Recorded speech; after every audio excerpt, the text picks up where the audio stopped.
Hi friends, welcome back. ഈ video കാണുന്ന പലരും ഹൈലി സ്കിൽഡ്, ഹൈലി ക്വാളിഫൈഡ് ആയിട്ടുള്ള ആൾക്കാരാണെന്ന് എനിക്കറിയാം. ഞാൻ വർക്ക് ചെയ്യുമ്പോൾ എൻ്റെ അണ്ടറിൽ എന്നേക്കാൾ കൂടുതൽ ക്വാളിഫൈഡ്, എന്നേക്കാൾ കൂടുതൽ സ്കിൽഡ് ആയിട്ടുള്ള ആൾക്കാർ വർക്ക് ചെയ്യുമ്പോൾ എനിക്ക് അവർക്ക് ഓർഡേഴ്സൊക്കെ കൊടുക്കുമ്പോൾ എനിക്ക് ശരിക്കും വിഷമം തോന്നാറുണ്ട്. നിങ്ങൾക്കൊക്കെ അങ്ങനെയാണോ എന്ന് എനിക്കറിയില്ല. അതിനുവേണ്ടിയാണ് നിങ്ങൾക്ക് വേണ്ടി ഞാൻ ഈ വീഡിയോ ചെയ്യുന്നത്.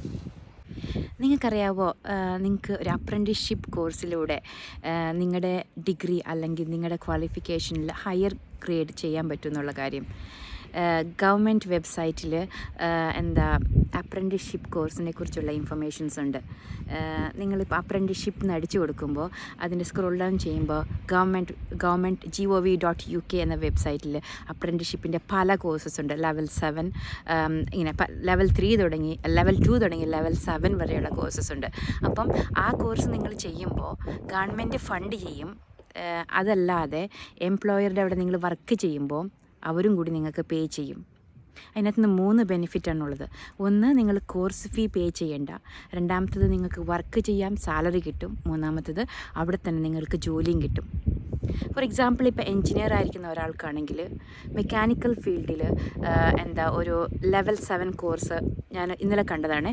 ആ കോഴ്സ് ചെയ്തിട്ട് അപ്പോൾ ആ എംപ്ലോയർ തന്നെ നിങ്ങൾക്ക് ജോലിയും തരും. അപ്പോൾ നിങ്ങൾക്ക് എന്തും കൊണ്ട് ആ റൂട്ട് തിരഞ്ഞെടുത്തുകൂടാ.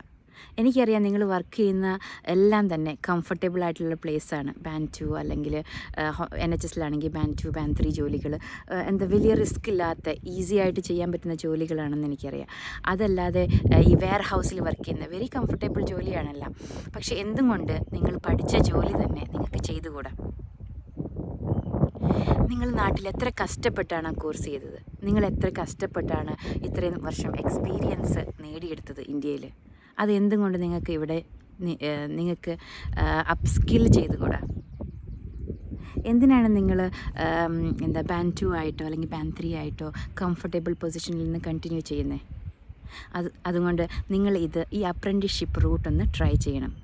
അപ്പം എന്താണ് അപ്രൻറ്റീസ്ഷിപ്പ്?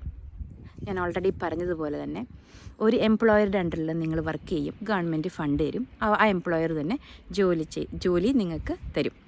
രണ്ടാമത്തത്, അത് എങ്ങനെ ചെയ്യാൻ പറ്റും? ഞാൻ മെൻഷൻ ചെയ്ത പോലെ തന്നെ ഗവൺമെൻറ് വെബ്സൈറ്റിൽ കയറിയിട്ട് ആ കോഴ്സ് സെലക്ട് ചെയ്തിട്ട് അതിൻ്റെ അകത്ത് ഏരിയ കൊടുത്തിട്ടുണ്ട്. ഏത് ഏരിയ ആണ്, ഇപ്പോൾ ബർമിംഗ്ഹാം ആണോ, മാഞ്ചസ്റ്റർ ആണോ, ലിസിസ്റ്റർ ആണോ, അങ്ങനെ ഏത് ഏരിയ അടിച്ചു കൊടുക്കുമ്പോൾ ഇത്രയും മൈൽ ചുറ്റളവിൽ ഏത് കോഴ്സസ് അവൈലബിൾ ഉള്ളതെന്നുള്ളത് ആ ഗവൺമെൻറ് വെബ്സൈറ്റിലുണ്ട്. പിന്നെ അത് നിങ്ങൾ എങ്ങനെ ചെയ്യും? അതിനു വേണ്ടിയാണ് മെയിനായിട്ട് നിങ്ങൾക്ക് PR ഉണ്ടായിരിക്കണം. ബിക്കോസ് ഇത് പബ്ലിക് ഫണ്ടാണ്. ബിക്കോസ് ഗവൺമെൻറ് തരുന്ന ഫണ്ടായതുകൊണ്ട് തന്നെ അത് പബ്ലിക് ഫണ്ടാണ്. അത് ആക്സസ് ചെയ്യണമെങ്കിൽ നിങ്ങൾക്ക് PR ഉണ്ടായിരിക്കണം. രണ്ടാമത്തത്, നമ്മുടെ 10th എഡ്യൂക്കേഷൻ ഇവിടുത്തെ GCSE ആയിട്ട് ഈക്വലൻ്റ് ആയിരിക്കണം. നമ്മൾ സ്റ്റേറ്റ് സിലബസിലാണ് പഠിച്ചതെങ്കിൽ നമ്മുടെ 10th ഇവിടെ ഈക്വൽ അല്ല. നമ്മൾ GCSE ലെവൽ, നാട്ടിൽ CBSE പഠിച്ചതാണെങ്കിൽ മാത്രമാണ് നമ്മുടെ ഇവിടുത്തെ GCSE ആയിട്ട് നമ്മുടെ 10th ഈക്വൽ ആവത്തുള്ളൂ. അപ്പം ഈക്വൽ അല്ലെങ്കിൽ എന്ത് ചെയ്യും? നമ്മളിതെങ്ങനെ അറിയുന്ന ഈക്വൽ ആണോ അല്ലേ എന്നുള്ളത്? സോ നമ്മുടെ സർട്ടിഫിക്കറ്റ്സ് എല്ലാം 10th തുടങ്ങി നമ്മൾ എന്തൊക്കെ പഠിച്ചിട്ടുണ്ടോ അതിൻ്റെ എല്ലാ സർട്ടിഫിക്കറ്റും UK എൻറിക് എന്ന് പറഞ്ഞ ഒരു ഗവർണിംഗ് ബോഡിയിലേക്ക് അയച്ചു കൊടുക്കുക. അവർ നമ്മുടെ UK ഇക്വലൻസി ചെയ്തിട്ട് നമുക്ക് അയച്ചു തരും. ഓക്കെ, അതിനകത്ത് നിങ്ങൾക്ക് മനസ്സിലായില്ലെങ്കിൽ 10th മാർക്സ് ഈക്വലൻ്റ് ആണോ, ഇവിടുത്തെ GCSE ഈക്വലൻ്റ് ആണോ അല്ലയോ എന്ന് മനസ്സിലായില്ലെങ്കിൽ ആ ഏരിയയുടെ മാത്രം ഫോട്ടോ എടുത്തിട്ട് എനിക്ക് അയച്ചു തരാൻ ഞാൻ പറയാം കേട്ടോ. ഇപ്പം സ്റ്റേറ്റ് സിലബസിൽ പഠിച്ചവർക്ക് ഈക്വലൻ്റ് അല്ല എന്ന് പറഞ്ഞല്ലോ. അപ്പോൾ അതിന് പകരം നിങ്ങൾ എന്ത് ചെയ്യും? അതിനാണ് ഇനി ഈ ഒരു കോഴ്സ് ഞാനിപ്പോൾ ചെയ്തുകൊണ്ടിരിക്കുന്നതുകൊണ്ട് ഞാൻ പറയുന്നതാണ്. Skills level 2. ഓക്കെ, ഇതിനകത്ത് ഇംഗ്ലീഷും മാത്സും എക്സാമുണ്ട്. ഇംഗ്ലീഷ് അത്യാവശ്യം ഓക്കെയാണ്. ഞാൻ 2 എക്സാം ചെയ്തു. ഇനി ഒരു മാത്സും കൂടി ബാക്കിയുണ്ട്. സോ ആ എക്സാം ചെയ്ത് കഴിഞ്ഞാൽ നമ്മുടെ ഇവിടുത്തെ GCSE ഈക്വലൻ്റ് ആയി. ഓക്കെ, പിന്നെ എന്നെ ആവശ്യമുള്ള PR മാത്രമല്ലേ. അപ്പോൾ അതും കൂടെ കിട്ടിക്കഴിഞ്ഞ ഉടനെ തന്നെ നിങ്ങൾ ഇങ്ങനത്തെ കോഴ്സസ് ചെയ്ത് നിങ്ങളുടെ തന്നെ ജോലി കണ്ടെത്താൻ ശ്രമിക്കുക. ഓക്കെ, ഇതിലൂടെ നമുക്ക് സാലറി മാത്രമോ അല്ലെങ്കിൽ നമ്മൾ സൊസൈറ്റിയിൽ കുറച്ചും കൂടി ഉന്നത സ്ഥാനത്ത് മീൻസ് നല്ല ജോലി ഉള്ളതാകുമ്പോൾ നോർമലി റെസ്പെക്റ്റ് കിട്ടും. അത് മാത്രമല്ല, നമ്മുടെ മെൻ്റൽ ഹെൽത്ത്, നമ്മുടെ വെൽബീയിങ് ഓക്കെ, അതെല്ലാം തന്നെ വളരെ ഇമ്പോർട്ടൻ്റ് ആണ്. അയ്യോ ഞാൻ ഈ കോഴ്സ് പഠിച്ചല്ലോ, എന്നിട്ട് ഞാൻ ഈ ജോലിയാണല്ലോ ചെയ്യുന്നതെന്ന് ലൈഫിൽ എന്തെങ്കിലും ഒരിക്കൽ നിങ്ങൾക്ക് തോന്നിയിട്ടുണ്ടാവും.